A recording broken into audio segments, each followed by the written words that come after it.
Hi guys, what's up? Welcome back to my channel. So I had an epiphany the other day when I was talking to a friend of mine. It was actually in Nello, and we're talking about like our personal lives, marriage and all of that. And something she said struck me, and it has made me think back to a lot of things that have happened in my marriage and marriages I've seen and experienced and in the life of a lot of women. And I just thought to share it with you. Maybe it will help us while we talk about this. Anyway, hi, my name is Sotee if you've not seen my face before. I film about lifestyle generally, the law, and just hot topics and things that come to my head. Okay, and if you're interested in those kind of videos, please keep on watching. Don't forget to give me a thumbs up, like the video, subscribe and share.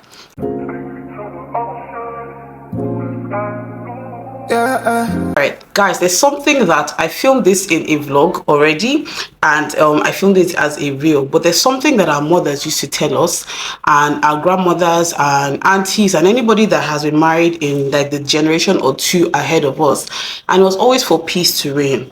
Okay, stoop to conquer, bring yourself down, dumb yourself down so that you would conquer in the future. Keep quiet for peace to reign. Don't talk back to your husband for peace to reign. Ignore some of the things he does for peace to reign. When he's moving mad, keep quiet, shut up, or just turn the other cheek and look away for peace to reign. For peace to reign. That's all they always told us, for peace to reign. And I started asking myself, whose peace? Okay, whose peace are we actually protecting? Whose peace are we promoting? Because it sure as hell is not your peace. It's not your peace. It's the peace of the erring partner. Okay, the unforgiving partner. And something Nelo told me when we're talking, she said that a lot of the times women ignore conflict. They are afraid of conflict, and it just slaps me in the face because it's almost like we have been taught to avoid confrontation. We have been taught to avoid conflict or discomfort or even disagreements for peace to reign. And I feel like that's a big scam. That's a big problem. It's one of the reasons why we are here today as women, why a lot of us are getting divorced. A lot of women are waking up 15 years later and realizing that they resent their husbands. A lot of people are waking up from marriages that everybody on the outside thought was perfect, but you realize that nothing has been going on right in this marriage. In fact, this woman has been endurance minister. She has been taking a lot of shit, excuse the language, just for peace to reign. And I think that is a lie from the pit of hell. It is a lie from the pit of hell. See, there's nothing wrong with having fights. There's nothing wrong with having disagreement. There's nothing wrong with telling your partner. In fact, you should be able to tell your partner, because this person is your partner, that I don't like what you did. I don't like that you don't come home on time. I don't like that you don't help me with the kids. I don't like that you don't participate in their homework, or you don't bring enough money home, or whatever the case may be. I don't like that you don't talk to me. I don't like that we don't go out for dates. I don't like that we don't have enough sex. I don't like that when we do have sex, it's boring. I don't like this. Like, women should be able to say, I don't like, I don't like, I don't like. And I think that it stems from the fact that this behavior stems from the fact that we forget, and we have forgotten that we are the ones that have the right. We are the ones that we have the right to choose. Okay, society, culture, and especially other women have made us believe that men are the price. Okay, men are the price. The husband is the price. Marriage is the price. Marriage to a man at a certain age and having a certain number of kids is the price. Okay, regardless of what you're going through, regardless of any other hardship, once you get married to a person, is the price. And that you don't have the power because you're not choosing. The man is doing you a favor. And I think that's even more dangerous, the fact that we think that it's the men that are doing us favors to marry us. Okay, a lot of women are, once they see somebody come to them, move to them, they're very excited, they're very happy because, oh my God, this person has married me, or he has proposed to me, he has this and that. And we have forgotten that there's power in choice. You as a woman, you have the choice. Okay, a man is coming up to you, he's saying, oh, I want you to come and leave your own partner, your own family, your own comfort zone, and join him in his own family and create a whole new family in themselves. And you think that you are not the prize? You think that you don't have the power? You think that you don't have the choice? You can always say no. You can always say no. But a lot of us have somehow taking it upon ourselves that this Mrs. title, this fact that you are now married, this fact that you are carrying Mrs. somebody makes you forget that you are a person entirely, and you have a voice, and you have dreams, and you have goals, and you have ambitions, and you have things, okay, that you want to do outside of this person. And that if this person is doing something that you don't like, you should not speak up. Okay. I've been watching a lot of Reddit stories on Instagram, and a common theme that I've seen in a lot of the relationship stories is when the husband is doing something wrong, immediately the woman doesn't leave. Immediately she doesn't speak up. Either she's trying to buy time to figure out how she'll do it properly, or she's doing this, or she's very strategic. She's playing her time. She's playing games. Nobody is coming out directly to say, I don't like this. I'm not comfortable with this. I don't want this. Okay. Sometimes you see your partner doing certain things, or they come all of a sudden, you were a working class woman, and the man comes and says, oh, I don't want you to work. I want you to take care of my kids, and you are keeping quiet. What happened between, oh, you married me as a working woman. I voiced it throughout our courtship that I want to work. I want to have my own money. All of a sudden now we're getting married, and you've gotten married rather, and you are telling me that I cannot have, my own life. I cannot have my business. I cannot have my job. I cannot have my career. I should become a stay-at-home mom. What happened to the conversation there? Why did you suddenly keep quiet? Because we see it a lot. Oh, he said I shouldn't work. And then what did you do? How did you respond? How did you become so docile that you took it in and you said, yes, because he said, that means I cannot do? Now, I'm not saying that you should challenge your husband. I think you should even be able to challenge your partner. In all fairness, I think you should be able to say, this thing you're doing, you're not leading us the right way. I think you should be able to, because that's what a good helpmeet, according to what the Bible tells us, even if you're going to go biblical, that you are a helpmeet, you're someone that is brought to help your partner. You are here to, push the family forward. You're here to support. And partnership means being able to question the other person and say, this thing that you are saying or doing, it does not correlate, it does not agree, I don't agree, it's not working with me, it's not working for me. You should be able to say that. Another thing that they say is be his peace. And men like to say this, I want to come home from work and come home to peace. I want to come back and come back to peace. And this peace, see, unless it's the peace of the Lord that surpasses all understanding, you must question the origin of this peace that you want to have. Because are you giving me peace? Are you helping at home? Are you being supportive? Are you supporting my goals and my dreams and ambitions? Are you doing your fatherly role as the provider and the protector? Are you even involved in your children's life? Are you there? Are you present as a father? Are you attentive as a husband? Are you supportive as a partner? But you want me to give you peace when you go for work, especially when I go to work and come back to children running around screaming, homework not done, clothes untidy, the house is a mess, everything is upside down, and still me say if I can't take a break, it's only you that has the break to take because I want to give you peace. For what? See, you guys, the cost of peace is communication, is conflict, is disagreement, is compromise, it's fighting back, it's understanding each other, it's ironing out the kinks in the marriage. That is the price you have to pay for peace. And it's not only the wife, it's not only the woman that has to bear the brunt of that.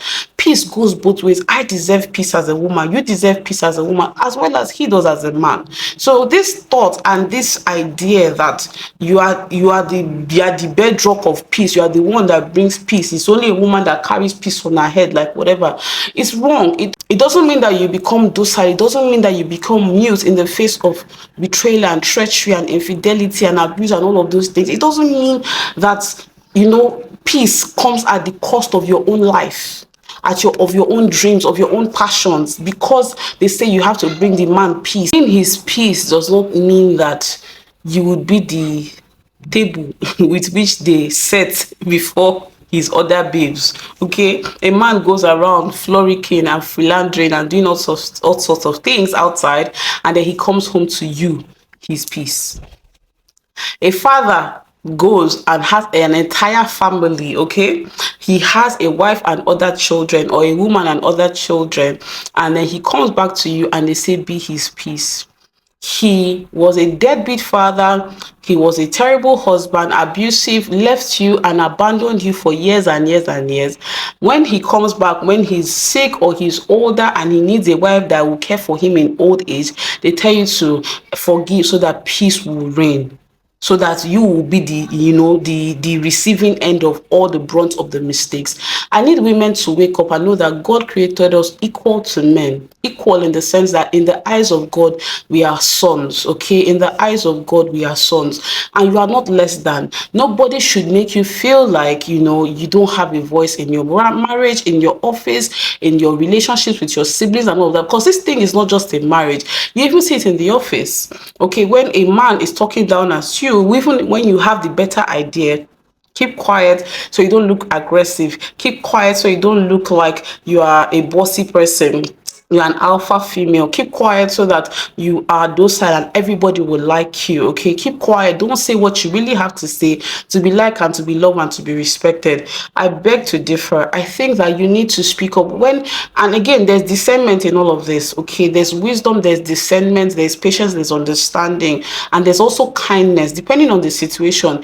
Kindness in when you want to give feedback, kindness in when you want to speak up, kindness and wisdom in when you want to say this is this and that is that. There's always room for kindness, understanding, wisdom, and discernment. So fam, this is the end of this video. I just wanted to share these thoughts of mine. It's nothing too long, just straight to the point, talking about the fact that we have been taught to absorb and not to speak up. Okay, and it also trickles down a lot to when women now experience domestic violence and experience other forms of abuse, because when you think that you are supposed to be his peace, right, you're supposed to stoop to conquer, you're supposed to stoop for peace to reign, and peace doesn't now reign. It's almost like you're at fault. It's you, it's because of you, it's because of something you did or something you're not doing right that peace is not reigning. And that's one of the reasons why psychologically a lot of women stay in places they're not supposed to stay, because it's almost like now they are guilty of not doing what they're supposed to do for peace to reign. So this kind of thought process is very dangerous, and it has more than just basic repercussions, just more than, oh, being a docile woman or being an understanding wife. Okay, understanding wife kill you there, but yes, being more than less than an understanding wife, it's more than that. It is, there are layers and layers and layers to this, of taking abuse upon financial, verbal, physical, all kinds of an abuse, and thinking that it's you because you're not quiet enough, you spoke back or you talked back or you provoked him. You hear women say, what did you do to him that he hits you? What did you do to him that he slapped you? What did you do to him that this happened? Is because you were not his peace, because you talked back or you provoked him or you said something or you challenged the fact that he was flirting with somebody else, or he did that and he hit you, or he locked you in the house and threw away the keys, or he left you at home for 2 days without food. And there are so many ways these things play out. Okay, that is why we have to reorient ourselves, and especially for the women that our generation, women that are coming after us, we have to change the narrative that in your home, in your relationships, you have a voice. Peace comes both ways. Peace comes at a cost, and peace is I don't want to say overrated, but the kind of peace that we talk about, the kind of peace that we describe, is not the peace the Lord is talking about. The kind of peace that we are talking about is just ignorance. It's almost like pushing things under the rug, dusting it away and pretending like it didn't happen. That's not peace. That's just superficial covering. That's not peace in any shape or form. It's not peace. It's not peace. It's not calmness. Because the house is not boiling, because you're just walking around on eggshells, does not mean that there's peace. You are suffering inside, and it's definitely going to affect your mental health, and it's eventually going to affect the children, okay, and your other relationships and your business. You cannot be 100% when you're carrying all of that on your shoulders. Okay, anyway, so thank you guys for watching. Let me know your thoughts in the comments. I really want to know what you think about this topic. Do you agree with me? Do you not agree with me? Have you experienced it? Have you come to this realization? Because I know that in my personal life, I am not someone that is always very combative, but sometimes I like to speak up, but other times I'm always a little careful and all of that. And having these conversations makes me realize that there are some things that we need to break. Okay, there are some things that we need to tackle and face and unpack in our own lives as women. Being able to speak up and say, I do not like this, I do not appreciate this, I'm not happy with this, so that it doesn't recur in the future, and so that you've registered your displeasure. Because sometimes, to be honest, you will just keep quiet for peace to reign, and these men have no clue that you are unhappy. They have no clue that you're unhappy. Even in parental relationships, it's the way we were raised as African kids, truly. Like, we didn't have a right to say, Mommy, you did this to me and I didn't like it. Mommy, you spoke to me like this, I didn't like it. Daddy, you did this and I didn't like it. We didn't have that. So, of course, it will trickle down to our relationships, especially as women. So, maybe today I've been able to help someone to say, man, I have to push back on what I don't like, what I'm not comfortable with, what I cannot compromise in, and speak up before it's too late. I hope you enjoyed this video. I'll see you in my next one, and please don't forget to give this video a thumbs up. Okay, the thumbs up is just a like button. It's literally just a thumbs up. Then subscribe at the corner here, put on the notification bell so you know when I put up a new video. Okay, and share with your friends, and also leave me a comment on your thoughts below. I'll see you in my next one. Mwah. Bye.